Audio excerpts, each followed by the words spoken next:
Have you ever felt like you couldn't think clearly just because there were dishes in the sink? That's not a personality trait.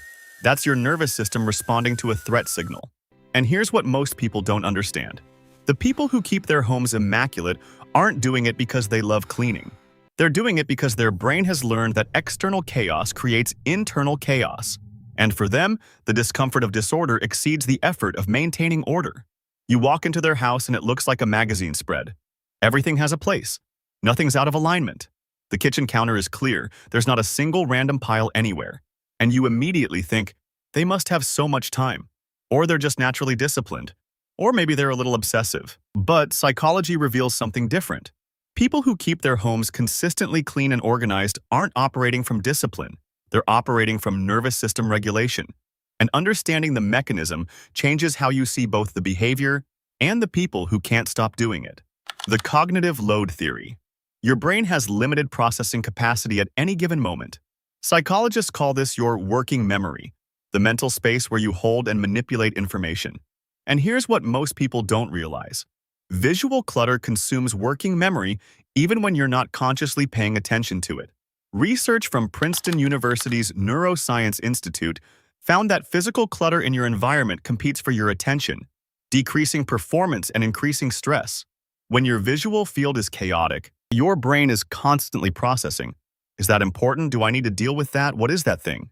People who keep their homes organized aren't more disciplined. They're more sensitive to this cognitive drain. Their nervous systems are more reactive to environmental disorder. A messy room doesn't just look bad to them, it feels bad, physically uncomfortable, like trying to think clearly while someone's playing loud static. So they organize not because they enjoy it, but because the discomfort of disorder exceeds the effort of maintaining order. It's not virtue, it's nervous system regulation. Your brain is a prediction machine. It constantly tries to predict what's going to happen next so you can respond appropriately. And prediction requires pattern recognition. Patterns require consistency. Consistency requires order. When your environment is organized, your brain can predict where things are, what needs to be done, how long tasks will take. Your keys are always in the same spot. Your workflow is consistent. Your morning routine is automated. This predictability reduces what neuroscientists call prediction error, the gap between what your brain expects and what actually happens. Every time reality doesn't match prediction, your brain has to recalculate. That recalculation costs energy. People who keep organized homes are minimizing prediction error. They're creating an environment where their brain doesn't have to constantly recalculate, where they know exactly what to expect, where mental energy is preserved for things that actually matter. Studies on environmental psychology show that people who maintain organized spaces report lower baseline anxiety and better focus. Not because organization makes them calm, but because disorder was making them anxious and they eliminated the source. Here's where it gets interesting at the neurological level. Every time you complete a task, even something as simple as putting a dish away, your brain releases a small amount of dopamine. That's the neurotransmitter associated with reward and motivation. And when your environment is visibly ordered, your brain also maintains higher baseline levels of serotonin, the neurotransmitter associated with mood stability and calm. This creates what neuroscientists call a completion loop.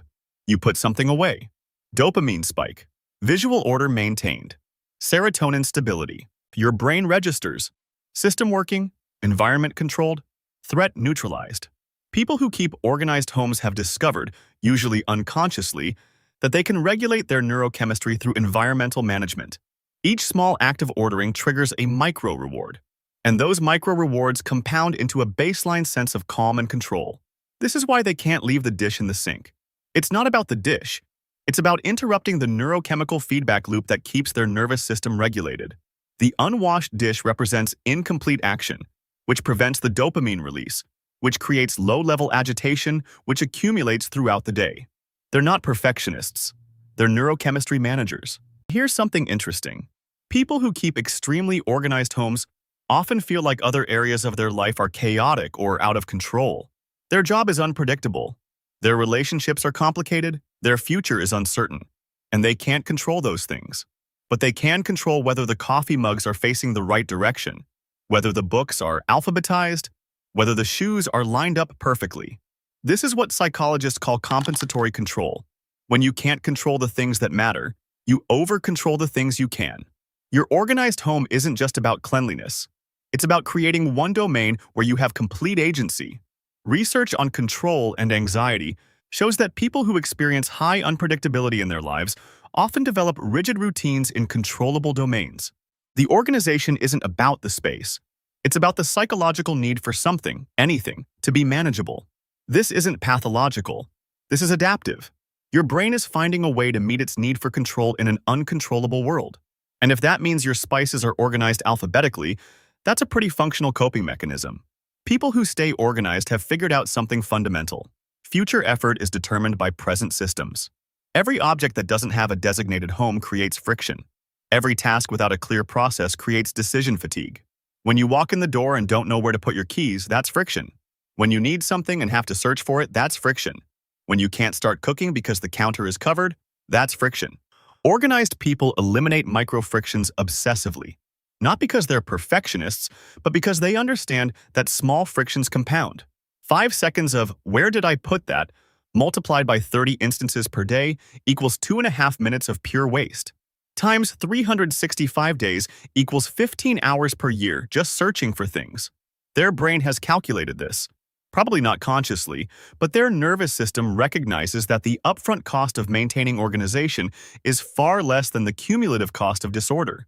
Psychological research on decision fatigue shows that every decision, even tiny ones like "where should this go?"